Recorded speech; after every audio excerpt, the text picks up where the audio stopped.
Después de que Caín mató a su hermano Abel, el silencio de la tierra se volvió insoportable. El eco de la sangre derramada clamaba desde el suelo, y el rostro de Jehová se apartó de él. Caín, marcado por la culpa y por el castigo, salió de la presencia de Dios con el alma desgarrada, abatido por dentro, pero con el orgullo endureciendo su semblante. Su corazón era un campo de batalla. Por un lado sentía la carga del remordimiento, y por otro, se aferraba al deseo de sobrevivir y de imponerse, aún lejos de la mirada divina. El camino lo llevó hacia el oriente, hacia una tierra desconocida que se llamaba Nod, lugar de los errantes. Allí cada piedra parecía recordarle que ya no tenía reposo, que su destino sería vagar. Sin embargo, no estaba solo. Con él iba una mujer, probablemente pariente suya, tal vez una hermana, pues en aquellos tiempos los hijos de Adán y Eva se unían entre sí para multiplicar la humanidad. Ella lo seguía con pasos firmes, aunque en sus ojos había una mezcla de temor, esperanza y silencio. Cuando llegaron a Nod, levantaron un campamento primitivo. Las noches eran frías y el viento parecía susurrar el nombre de Abel en cada ráfaga. Una de esas noches, mientras avivaban el fuego, ella se atrevió a hablar. Caín, ¿y ahora qué será de nosotros? Hemos dejado atrás a nuestra familia. ¿Qué nos espera en este lugar vacío? Caín clavó la vista en las brasas y con voz grave respondió: El rostro de Dios ya no me acompaña. Este es mi destino, andar errante. Pero aquí haremos nuestra vida, aunque sea en soledad. Ella lo miró y con ternura posó su mano sobre la de él. Quizá, aún en la oscuridad, podamos levantar algo nuevo. No todo está perdido. Pasaron los días, y en medio de esa tierra áspera, la mujer concibió. La noticia estremeció a Caín. Aquella vida que crecía en su esposa se convirtió en un respiro de esperanza, un inicio en medio del exilio. Cuando el niño nació, Caín lo llamó Enoc, que significa iniciado o dedicado. Con ese nombre quiso marcar el comienzo de algo distinto, un legado que no terminara en la maldición del vagar. Movido por ese deseo, Caín levantó una ciudad y le puso por nombre Enoc, en honor a su hijo. Piedra sobre piedra, madera sobre madera, empezó a edificar no solo un lugar para vivir, sino un símbolo de permanencia en medio de lo incierto. Era como si quisiera desafiar su destino. Aunque Dios lo había marcado como errante, Caín decidió dejar huella, fundar un hogar y perpetuar su nombre a través de la obra de sus manos. En las murallas de aquella ciudad primitiva resonaban dos verdades opuestas: el peso de la culpa y la fuerza de la vida que surgía. Caín, el hombre que había derramado sangre inocente, ahora levantaba muros para proteger a su hijo. Enoc se convirtió en el emblema de un nuevo comienzo, y la ciudad en la marca tangible de un hombre que, aún lejos de Dios, se negaba a desaparecer. aquella ciudad comenzó a crecer. Sus calles, al inicio apenas senderos de polvo y piedra, se convirtieron en lugares donde resonaban voces, donde niños corrían, donde las hogueras iluminaban las noches. Caín tuvo hijas, y cuando Enoc alcanzó su juventud, tomó de entre ellas una mujer para esposa, consolidando así la descendencia de aquel linaje que vivía apartado del rostro de Jehová. La vida en Nod se multiplicaba, pero la ausencia de Dios era notoria. Allí se levantaba una generación que buscaba progreso, belleza, fuerza y placer, pero no adoración ni obediencia al Creador. La descendencia de Caín tomó rumbo distinto, edificando un mundo donde lo humano brillaba, pero lo eterno se apagaba. Fue en ese contexto donde nació Lamec, uno de sus descendientes, quien se convirtió en el primer hombre en tomar 2 esposas, introduciendo la poligamia como una señal de degradación moral. Sus mujeres fueron Ada y Sila. Ada, cuyo nombre significa ornamento o adornada, resaltaba por su gracia y belleza externa, símbolo de la vanidad que comenzaba a marcar aquella descendencia. Sila, cuyo nombre significa sombra o protección, representaba la sensualidad y el refugio de un amor distorsionado. De Sila nacería Naama, una mujer cuyo nombre significa agradable, deleitosa, recordando la hermosura que capturaba miradas, aunque esa hermosura no estaba dedicada al Dios que había formado al hombre. La descendencia de Caín no solo se multiplicó en número, sino también en talentos y habilidades. De ellos surgió Jabal, el cual fue el padre de los que habitan en tiendas y crían ganados, hombres nómadas que encontraron en la ganadería un modo de vida. Otro de sus descendientes fue Jubal, llamado el padre de todos los que tocan arpa y flauta.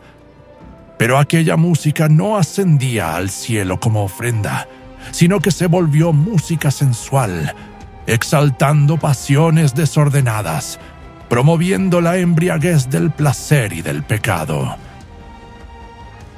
Las melodías que deberían haber sido cánticos de gratitud a Dios se convirtieron en ritmos que alejaban aún más a los hombres de su Creador.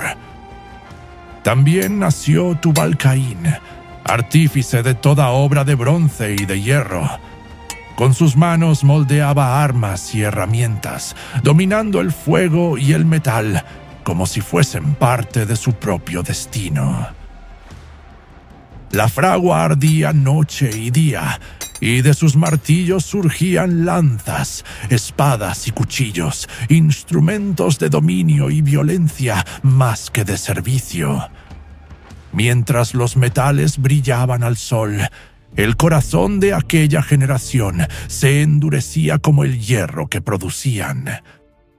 Así, la ciudad de Caín se transformó en un centro de progreso humano. Tiendas, ganados, música y metales. A los ojos del mundo parecía florecer, pero en realidad era una descendencia apartada de Dios, levantando su propio reino lejos del verdadero rey. Era una sociedad que brillaba en lo externo, pero que internamente estaba vacía de la luz divina. La sensualidad comenzó a dominar, y las mujeres eran admiradas más por la hermosura de su cuerpo que por la virtud de su corazón. La belleza exterior se convirtió en el objeto de mayor estima, mientras la belleza interior, la pureza, la bondad y el temor de Dios fue despreciada. Pero en medio de aquella generación corrompida y alejada de su Creador, el Señor levantó un nuevo linaje. Adán y Eva, aún dolidos por la pérdida de Abel y por la vergüenza de Caín, recibieron un hijo al que llamaron Set, cuyo nombre significa designado o puesto en lugar. Fue como si Dios, en su misericordia, diera a la humanidad una segunda oportunidad, levantando de la simiente justa un heredero que reemplazara a Abel, aquel que había sido derramado como ofrenda inocente. Set creció con un corazón distinto. Aunque llevaba consigo las huellas del pecado heredado, en él ardía una chispa de devoción. No se conformó con el camino de Caín ni con la vanidad de sus descendientes, sino que buscó al Dios de su padre Adán, al Creador que había formado al hombre del polvo de la tierra. Set también engendró hijos, y entre ellos nació Enós, cuyo nombre significa hombre frágil o hombre mortal. El nombre mismo era un recordatorio de la condición humana: débiles, pasajeros, necesitados de la gracia del Altísimo. Fue en los días de Enós cuando sucedió algo trascendental. Entonces los hombres comenzaron a invocar el nombre de Jehová. En medio de la corrupción de Nod, donde el bullicio de la música sensual y el sonido de los martillos en la fragua llenaban el aire, surgía una voz distinta, un clamor que subía al cielo, un canto de adoración, una oración que reconocía la grandeza del único Dios verdadero. Allí se formaba una línea de hombres que no buscaban levantar su propio reino, sino rendirse al reino eterno. Dos descendencias ahora caminaban sobre la tierra. Por un lado, la de Caín, llena de progreso humano, belleza externa, armas, música sensual y ciudades construidas sobre la arena del orgullo. Por el otro, la de Set, marcada por la búsqueda de Dios, por la humildad de los que reconocen su fragilidad y por el deseo de invocar el nombre del Señor. Estos eran los hijos de Dios, los que eligieron caminar bajo la luz de su presencia. Pero aconteció que, al multiplicarse los hombres sobre la faz de la tierra y nacerles hijas, los hijos de Dios comenzaron a mirarlas con ojos que no eran los de la fe. Sus vestiduras brillaban con telas bordadas, sus cabellos eran adornados con piedras y en las plazas danzaban con movimientos que despertaban deseos ocultos. Aunque las dos descendencias estaban distantes, poco a poco comenzaron a acercarse. Al principio fue por negocios, pues algunos de los hijos de Dios necesitaban intercambiar ganado y productos con los hijos de Caín. Y al llegar a sus ciudades quedaron impresionados. Se maravillaban al ver la ciudad que Caín había edificado para su hijo Enoc. Altas murallas, casas de piedra, calles amplias y plazas llenas de bullicio.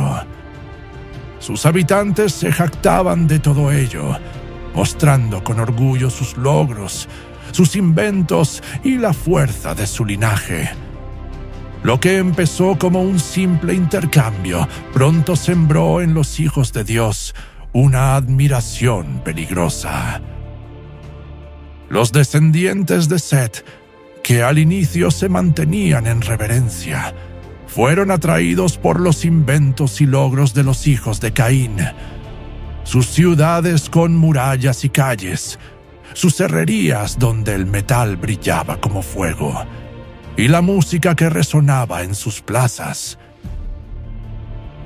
Lo que empezó con una simple admiración se transformó en costumbre, y lo que parecía solo curiosidad se convirtió en participación. Pronto, ya no solo observaban, sino que se unían a las fiestas, aplaudían sus avances y apoyaban sus obras, sin notar que el corazón se alejaba de Jehová. En aquellas fiestas, los hijos de Caín se jactaban en voz alta diciendo: «Nuestro ancestro Lamec fue el primero en tomar 2 esposas, Ada y Sila. Él nos mostró el camino de la fuerza y del placer. ¿Por qué limitarse a una sola mujer, si los dioses nos dieron muchas?» Los cantos y los tambores resonaban, y las hijas de los hombres danzaban con movimientos provocativos alrededor de hogueras encendidas. Los vinos corrían en copas de barro, y el fuego iluminaba los rostros de los hombres que reían sin medida. Fue en una de esas noches que Nahara, hija de los hombres, fijó sus ojos en Malac, descendiente de Set. Ella se acercó lentamente, con una sonrisa seductora y una copa de vino en la mano. «Hijo de Set», dijo, con voz suave y mirada penetrante, «¿por qué permaneces apartado? ¿Acaso tus dioses no te permiten gozar de la vida?» Malac bajó la mirada, recordando las palabras de su padre. «El Dios de mis padres es santo», respondió con voz temblorosa. «Él nos manda a mantenernos puros, lejos de la corrupción». Nahara rió suavemente, acercándose hasta quedar frente a él. El aroma de sus perfumes lo envolvió, y su voz se tornó aún más insinuante. «¿Puros? ¿De qué pureza hablas si tu corazón late con fuerza al mirarme? Mira mis manos, siente mi piel. ¿Puede tu Dios darte este calor? Escucha mi risa, contempla mi danza. ¿Puede tu Dios darte este deleite?» Ella tomó la mano de Malac y la llevó a su rostro. Él titubeó, pero sus ojos comenzaron a nublarse de deseo. Nahara dio un paso más, inclinándose junto a su oído y susurrando: «Ven conmigo, y conocerás lo que hasta ahora tus padres te han negado». Malac, débil ante su insistencia, cayó bajo el encanto de Nahara. Esa noche, olvidó el altar de Jehová y entregó su corazón y su cuerpo a la hija de los hombres. Cuando volvió con los suyos, estaba transformado. Su voz ya no hablaba con temor, sino con orgullo. «Hermanos míos, nunca había visto algo semejante. La belleza de estas mujeres es como el resplandor del sol al amanecer. Su perfume es más dulce que el incienso del altar. Sus bailes hacen temblar el corazón, y sus caricias son únicas como ríos que inundan el alma». Eliac, aún temeroso de Jehová, le replicó: «Malac, ¿qué dices? ¿Acaso cambiarás la herencia de Jehová por el deleite de una noche?» Pero Malac levantó la voz, lleno de pasión. «No habléis de temor, sino de gozo. ¿De qué sirve adorar en silencio si nuestros corazones arden por lo que nuestros ojos desean? Venid conmigo y conoceréis lo que yo he conocido. Ningún sacrificio, ningún altar puede compararse con el placer de sus brazos». Sus palabras fueron como un veneno disfrazado de miel. Los demás, uno tras otro, comenzaron a seguir su ejemplo. Lo que antes era duda se convirtió en ansia. Lo que antes era temor se volvió justificación. Así los hijos de Dios se unieron a las fiestas sensuales, tomando varias mujeres como lo hacían los hijos de Caín, que se jactaban de seguir el ejemplo de Lamec, el primero en tomar 2 esposas. Las orgías se multiplicaron, y pronto no hubo altar que no fuese sustituido por un culto a dioses paganos. En medio de cantos, vino y danzas, los hombres ofrecían su cuerpo como sacrificio, y lo que debía ser adoración al Dios vivo se convirtió en idolatría desenfrenada. Fue el inicio de la gran corrupción, cuando lo santo se mezcló con lo profano y el linaje de los hijos de Dios perdió su pureza, entregándose al placer y a la idolatría. En medio de esa oscuridad, Malac, descendiente de Set, que había sido seducido por Nahara, hija de los hombres, dio un paso más y la tomó por esposa. De aquella unión nació un hijo al que pusieron por nombre Ardok, que significa fuerza que domina. Desde sus primeros días, el niño mostró señales extrañas. Mientras otros pequeños apenas balbuceaban, su voz resonaba con gravedad. Mientras los demás aprendían a dar pasos inseguros, él caminaba con firmeza. Con el paso de los años, su cuerpo comenzó a desarrollarse más allá de lo natural. A la edad en que un joven apenas empieza a madurar, Ardok ya era notablemente más alto y fuerte que cualquier hombre. Sus pasos eran firmes, sus brazos potentes y su presencia imponía respeto. Su madre, Nahara, lo contemplaba con orgullo y decía a las demás mujeres: «He dado a luz a un hijo distinto, un hijo de poder». Las palabras de Nahara inflamaban el corazón de Malac, que se gloriaba en su hijo y proclamaba ante los suyos: «Mirad lo que he engendrado con las hijas de los hombres». ¿No es Ardok la prueba de que somos más grandes que nuestros padres? Hasta ese momento, los hijos de Dios se habían acercado a las hijas de los hombres solo por placer y compañía, sin pensar en engendrar descendencia. Pero al ver a Ardok y escuchar cómo su padre se jactaba de él, la ambición comenzó a despertar en sus corazones. Se reunieron entre sí y con voces inquietas discutían sobre lo que habían presenciado. ¿Habéis visto a Ardok?, dijo Abías, descendiente de Set, con ojos encendidos. No es como nosotros, es más grande, más fuerte, más veloz. ¿Quién podrá resistirlo? Es cierto, respondió Samir, con un suspiro de deseo.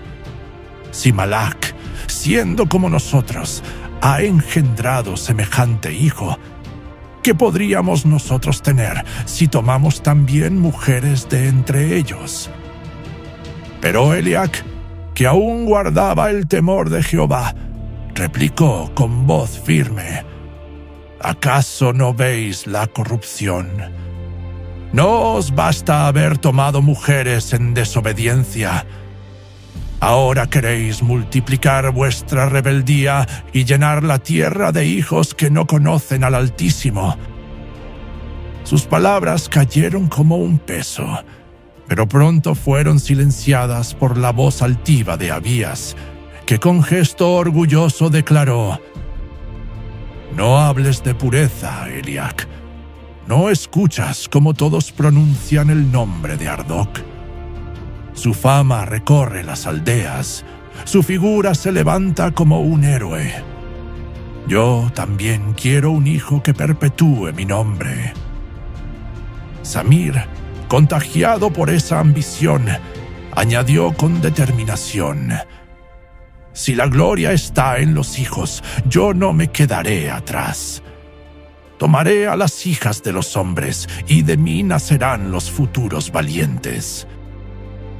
Y así, uno tras otro, los hijos de Dios fueron persuadidos. Lo que había comenzado como un deleite pasajero, ahora se convirtió en una búsqueda de descendencia. El ejemplo de Malak se esparció como fuego, y pronto los campamentos se llenaron de hijos extraños, mientras los gigantes comenzaban a multiplicarse sobre la tierra. Eran más grandes y más fuertes que los demás hombres, diferentes en presencia y en vigor, y los pueblos los miraban con asombro y temor. Esos gigantes llegaron a ser conocidos como los nefilitas, y su nombre se convirtió en sinónimo de poder y violencia. Los padres hablaban con orgullo y levantaban sus voces diciendo: «He aquí nuestro linaje, he aquí los héroes de la antigüedad, he aquí los varones que harán temblar la tierra». Y la humanidad se maravillaba ante ellos, celebrando su fuerza y exaltando su gloria. Pero en los cielos, aquellos hijos eran vistos como el fruto de una desobediencia que contaminaba lo santo. Eran semillas de violencia, plantas torcidas que no darían más que frutos de destrucción. Así, la soberbia se multiplicó. La violencia se extendió como un río incontenible, y la corrupción se convirtió en el sello de una generación que ya no buscaba el rostro de Jehová. Con el paso del tiempo, los altares levantados al Creador quedaron en silencio, cubiertos de polvo y olvido, mientras las plazas se llenaban de gritos, danzas y sangre.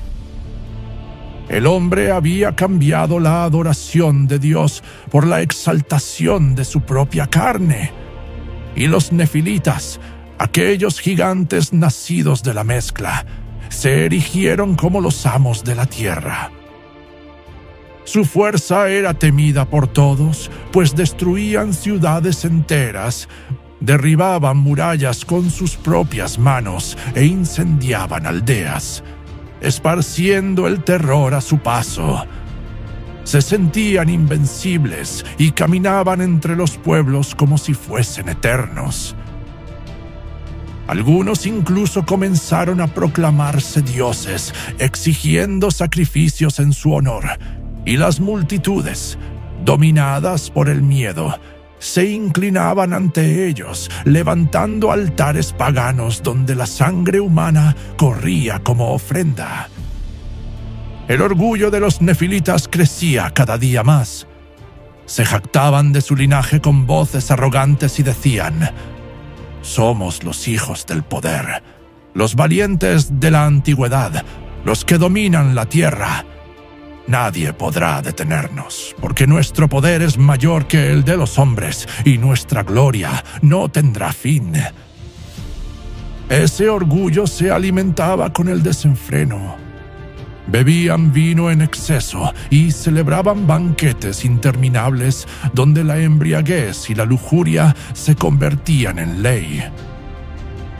Sus mesas rebosaban de carnes y copas, y sus cuerpos se entregaban a orgías sin límite.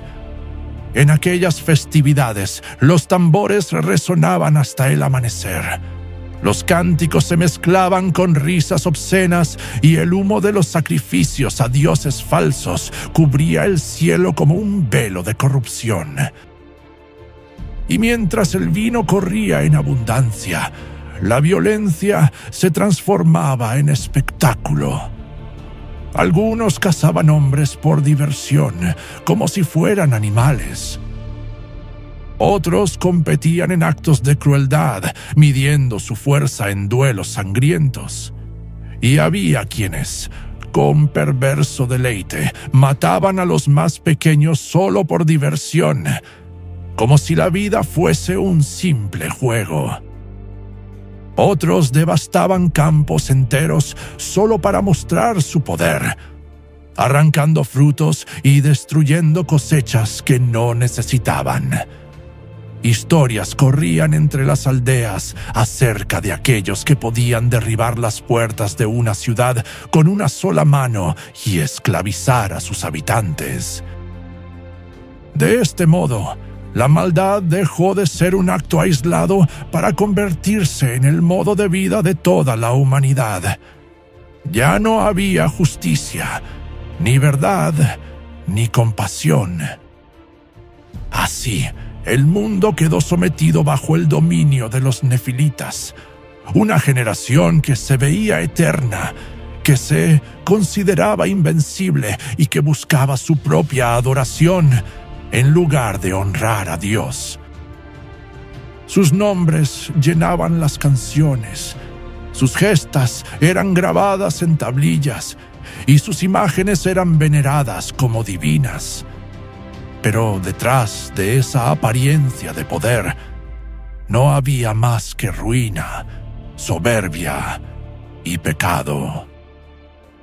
Y no solo los gigantes se habían corrompido, sino también todos los hombres de la tierra.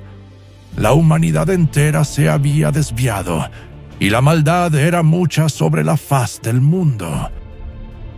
Todo designio de los pensamientos del corazón de ellos era de continuo solamente el mal, y la tierra, creada para reflejar la gloria de Dios, estaba ahora cubierta de corrupción y violencia. En medio de tanta oscuridad, los cielos contemplaban con dolor lo que el hombre había llegado a ser. Aquel que fue formado con el soplo divino para caminar en comunión con su Creador, ahora se había convertido en un ser entregado al pecado, incapaz de buscar la luz. Entonces Jehová se arrepintió de haber hecho al hombre en la tierra, y le dolió en su corazón. No era un arrepentimiento humano, nacido de error, sino el profundo quebranto del Dios que había dado todo por su creación, y ahora veía cómo la obra de sus manos se consumía en la maldad. Como un padre que contempla a un hijo rebelde destruyéndose a sí mismo, así el Altísimo miraba a la humanidad, y su corazón se llenaba de tristeza. Y Jehová habló con voz solemne, declarando juicio sobre lo que había creado. Raeré de sobre la faz de la tierra a los hombres que he creado, desde el hombre hasta la bestia, hasta el reptil y las aves del cielo, pues me arrepiento de haberlos hecho. La sentencia divina cayó como un trueno sobre la historia. La tierra que había comenzado en el Edén con la perfección de la vida, ahora sería purificada por medio de la destrucción. Nada quedaría fuera del alcance del juicio, porque todo se había contaminado. Hombres, animales, aves y bestias habían sido arrastrados por la corrupción del hombre. Pero en medio de aquel panorama desolador, cuando todo parecía perdido, una chispa de esperanza brilló en la oscuridad. Entre una generación torcida y depravada, un hombre se distinguía. Su nombre era Noé. No era perfecto en sí mismo, pero su corazón buscaba al Creador, y su vida se apartaba de los caminos de la violencia. La Escritura dice: «Pero Noé halló gracia ante los ojos de Jehová». Esa gracia fue el hilo que sostuvo la historia, el puente entre un mundo condenado y la promesa de un nuevo comienzo. Mientras la humanidad entera caminaba hacia el juicio, Noé fue mirado por Dios con favor, y en él reposó la semilla de la salvación que preservaría la vida. Fue entonces que Jehová le habló con voz clara y solemne, revelando el misterio de su propósito. He decidido el fin de todo ser, porque la tierra está llena de violencia a causa de ellos. Y he aquí que yo los destruiré con la tierra. Hazte un arca de madera de gofer. Harás aposentos en el arca, y la calafatearás con brea por dentro y por fuera. Y de esta manera la harás. De 300 codos la longitud del arca, de 50 codos su anchura, y de 30 codos su altura. Una ventana harás al arca, y la acabarás a 1 codo de elevación por la parte de arriba. Y pondrás la puerta del arca a su lado, y le harás piso bajo, segundo y tercero. Y he aquí que yo traigo un diluvio de aguas sobre la tierra, para destruir toda carne en que haya espíritu de vida debajo del cielo. Todo lo que hay en la tierra morirá. Mas estableceré mi pacto contigo, y entrarás en el arca tú, tus hijos, tu mujer, y las mujeres de tus hijos contigo. El corazón de Noé tembló al escuchar aquellas palabras. Sabía que el juicio era inminente y que el mundo no creería fácilmente. Con fe y obediencia, reunió a sus hijos, Sem, Cam y Jafet, y les transmitió la orden divina. Ellos, con manos firmes, comenzaron a talar árboles, cortar vigas y levantar la estructura que salvaría la vida. Los golpes de los martillos resonaban en el valle como un eco de esperanza, pero también como anuncio del juicio que se acercaba. Al ver la construcción, los hombres comenzaron a congregarse. Los gigantes nefilitas, orgullosos de su fuerza, se acercaban con burlas. Uno de ellos, llamado Dagón, levantó la voz y dijo riendo con desprecio: «Noé, ¿qué es esta obra ridícula? ¿Acaso piensas resistirnos con maderas y clavos? Mira nuestros brazos, nuestras espadas, nuestras ciudades. Somos eternos, nada puede destruirnos». Noé, sin apartar su mirada del trabajo, respondió con firmeza: «Jehová me ha mostrado lo que vosotros no queréis oír. El fin de todo ser está cerca. No serán vuestras armas ni vuestra fuerza lo que os sostenga. Vienen aguas que cubrirán la tierra, y solo el que entre en el arca vivirá».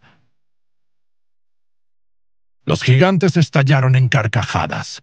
Otro de ellos, llamado Ardoc, hijo de Malac, se adelantó y exclamó con voz de trueno: «Viejo necio, ¿qué aguas podrán contra nosotros? Somos más grandes que los hombres, más fuertes que los ríos, más altos que las murallas. ¿Crees que un diluvio puede borrarnos? Si las aguas suben, nosotros nadaremos, y si vienen vientos, los venceremos». Noé los miró con compasión y dijo: «No es agua común, Ardoc. Son las aguas del juicio de Dios. Ni tu tamaño ni tu fuerza podrán salvarte. Arrepentíos, volveos a Jehová, porque aún hay tiempo». Pero los gigantes, levantando sus copas de vino, respondieron a coro: «Jamás. Somos los señores de la tierra. Que venga tu diluvio, y veremos quién ríe al final». Con el tiempo, la burla se volvió aún más descarada. Los gigantes y los hombres comunes comenzaron a organizar festines cerca del arca, bebiendo sin medida y entregándose a todo tipo de actos inmundos frente a Noé y sus hijos. Lo hacían como un espectáculo, como si su pecado fuese una forma de retar al mensaje de Dios.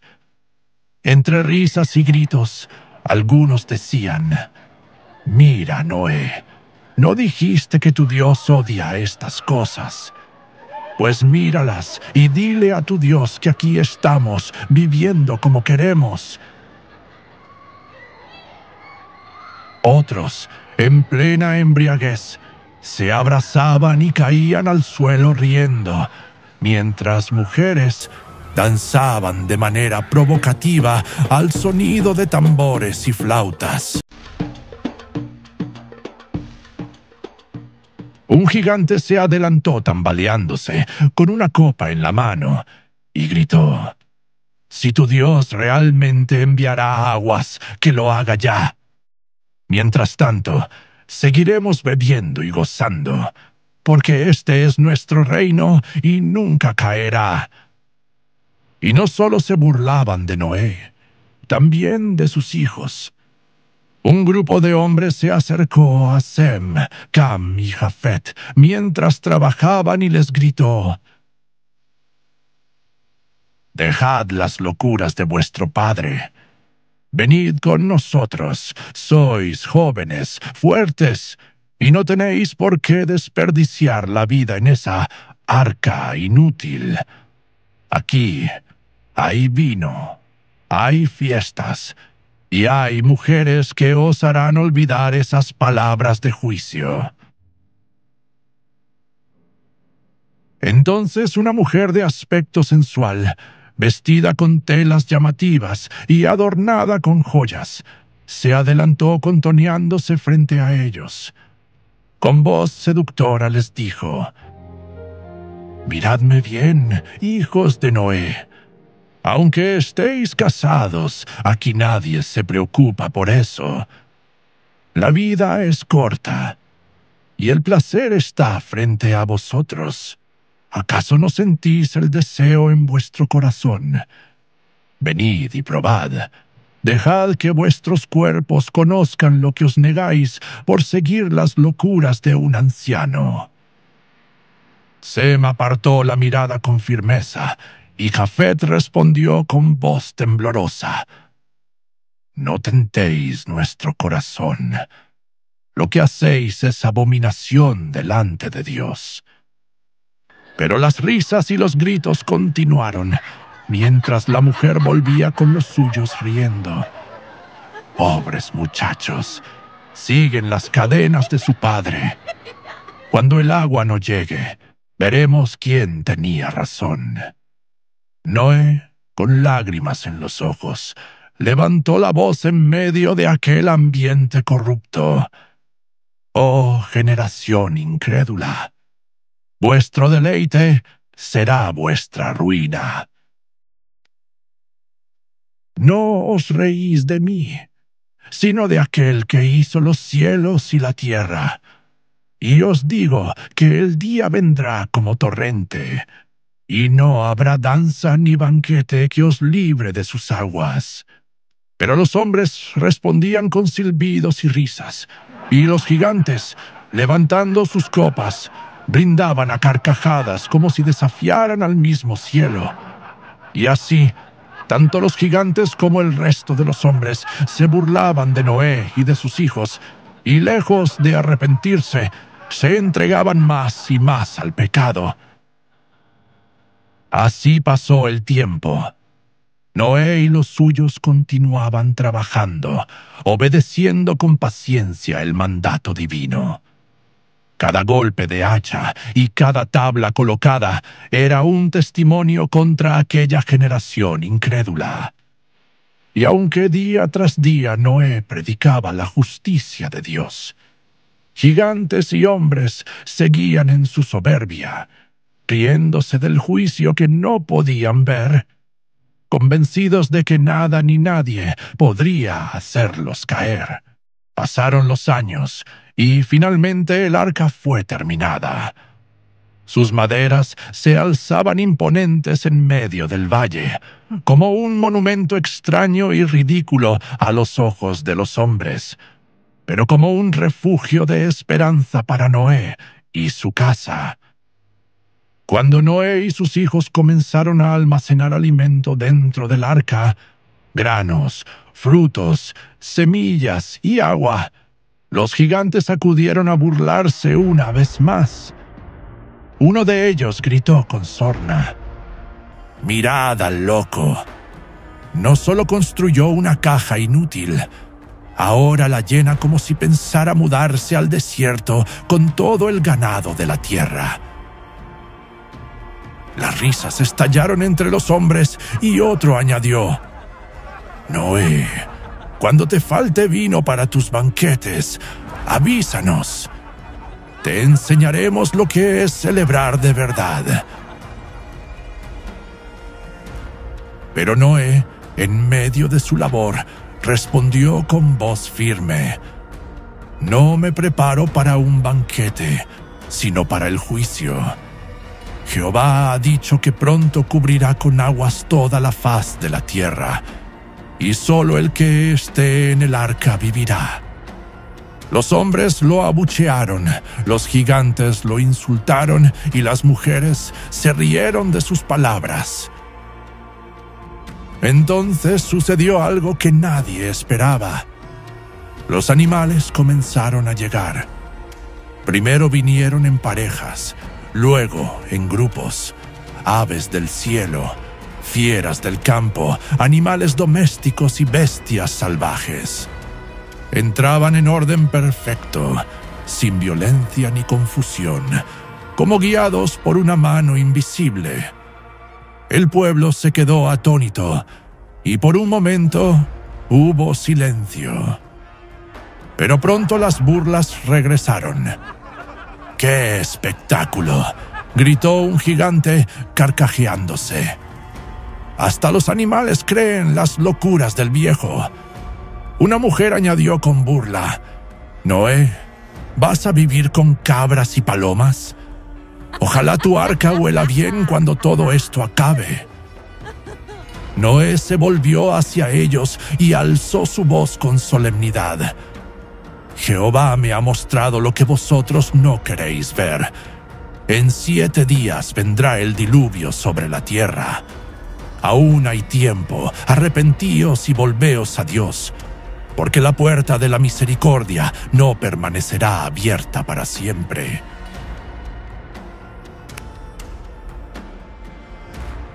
Pero las carcajadas se hicieron más fuertes. Hombres y mujeres regresaron a sus banquetes, a sus danzas y a sus bodas. Los gigantes alzaban copas de vino gritando: «7 días, 7 días para seguir celebrando. Brindemos al loco y a sus animales». Y así llegó el 7º día. Noé, su esposa, sus hijos y las esposas de sus hijos entraron en el arca. La multitud los acompañó con insultos y burlas. Algunos gritaban: «Cierra bien la puerta, Noé, no sea que tus animales se escapen». Otros se burlaban: «Disfruta tu encierro, viejo. Nosotros seguiremos viviendo libres». Pero entonces, sin que mano humana lo hiciera, Jehová cerró la puerta del arca, y el cielo, que hasta entonces había permanecido sereno, comenzó a oscurecerse. Nubes negras se arremolinaron, el viento rugió con fuerza, y de pronto las primeras gotas cayeron. Al principio, algunos todavía fingieron ligereza, levantando sus rostros hacia la lluvia. «Es solo agua», gritaban, tratando de convencerse. Pero las gotas se transformaron en torrentes y el rugido del cielo se hizo insoportable. El agua brotó también de las profundidades de la tierra y ríos surgieron donde antes había sequedad. El suelo se llenó de lodo, las casas comenzaron a tambalear, y los rostros antes llenos de soberbia se tornaron en pánico. Los gigantes levantaron sus voces. «Es solo una tormenta. Pronto pasará. Resistid». Pero las aguas seguían creciendo, cubriendo campos, arrastrando cosechas, llevándose ganado y destruyendo hogares.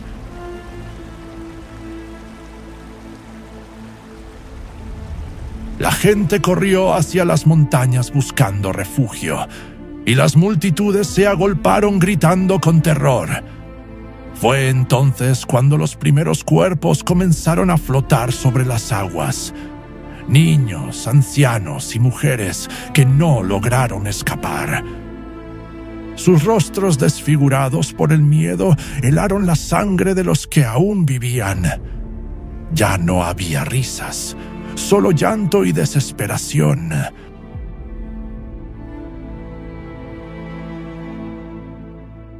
«Noé, ábrenos la puerta, déjanos entrar contigo», clamaban algunos, golpeando la madera del arca. «Ten misericordia, anciano, sálvanos de estas aguas», suplicaban otros, de rodillas en el barro. Noé, desde dentro, lloraba, pero nada podía hacer. La puerta había sido cerrada por la mano de Dios, y ningún hombre podía abrirla. Las aguas siguieron subiendo. Los gigantes, que se creían invencibles, corrían desesperados, trepando rocas y elevándose sobre colinas, pero el agua los seguía alcanzando. Ya no eran los fuertes ni los indomables que habían proclamado ser. Lloraban, suplicaban misericordia y pedían clemencia, con el terror marcado en sus rostros, demostrando que su grandeza era solo apariencia. Uno de ellos gritaba mientras luchaba contra la corriente: «No hay montaña lo suficientemente alta. Las aguas nos persiguen». Y cuando las aguas cubrieron los montes más altos bajo todo el cielo, se extinguió toda carne que se movía sobre la tierra. Gigantes, hombres, mujeres, niños y ancianos. Los gritos de auxilio se apagaron, las súplicas se hundieron en las aguas, y el mundo entero quedó sepultado bajo el juicio divino.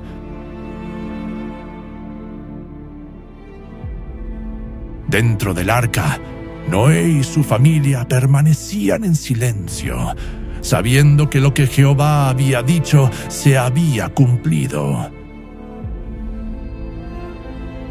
Así terminó la historia de los nefilitas y de toda aquella generación que se había corrompido. La fuerza, la belleza y la soberbia que tanto exaltaron no pudieron salvarles. Solo quedó Noé, su familia y el pacto de Dios, recordando que la misericordia siempre está disponible para quien se humilla, pero que la justicia divina es inevitable para los que persisten en el mal.